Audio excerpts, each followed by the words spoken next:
আমি তোমার প্রেমের ভিখারি ইয়া রাসূলুল্লাহ আমি তোমার প্রেমের ভিখারি ইয়া রাসূলুল্লাহ ইয়া হাবিবাল্লাহ আমি তোমার প্রেমের ভিখারি ইয়া রাসূলুল্লাহ আমি তোমার প্রেমের ভিখারি তোমার প্রেমের গোড়া সুরে নাই যে তুলনা নাই যে তুলনা গোড়া সুরে নাই যে তুলনা তোমার প্রেমের গোড়া সুরে নাই যে তুলনা নাই যে তুলনা গোড়া সুরে নাই যে তুলনা তোমার প্রেমে জিন্দা হলো উস্তুরে হান্নানা ইয়া রাসূলুল্লাহ আমি তোমার প্রেমের ভিখারি ইয়া রাসূলুল্লাহ আমি তোমার প্রেমের ভিখারি ইয়া রাসূলুল্লাহ ইয়া হাবিবাল্লাহ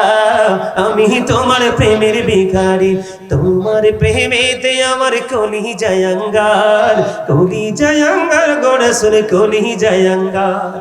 তোমার প্রেমেতে আমার কলিজা আঙ্গার গো রাসূল কলিজা আঙ্গার দেখা দিয়ে শান্ত করো সাকিয়ে কৌসার ইয়া রাসূলুল্লাহ তোমার প্রেমের কাঙ্গাল পারেন না গাইতে আমি তোমার প্রেমের ভিখারি শব্দ সবাই গাইলে কি হয় আমরা কি নবীর প্রেমের ভিখারি না সারা জীবন আল্লাহরে ডাকেন আল্লাহ ধরা দিবে না মদিনা ওয়ালার মধ্য দিয়ে ধরা দিবে আল্লাহ ঠিক কি না বলেন আমার কথা না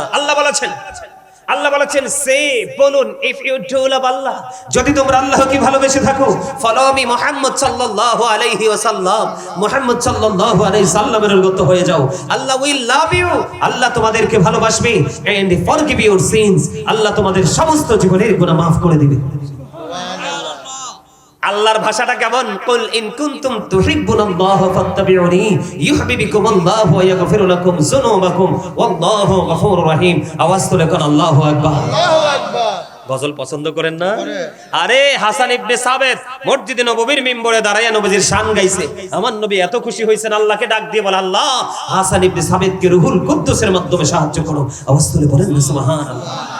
কত চমৎকার গজল শুনলেই তো মন মানসিকতা চেঞ্জ হয়ে যায় ঠিক না বলেন তাহলে মদিনাওয়ালাকে যত বেশি ভালোবেসে দরুদ পড়বেন মদিনাওয়ালাকে কাল হাসরে তত বেশি কাছে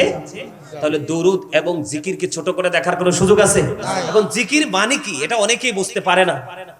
জিকিরটা মানে কি সুবহানাল্লাহ বলা এটাও জিকির আলহামদুলিল্লাহ বলা এটাও জিকির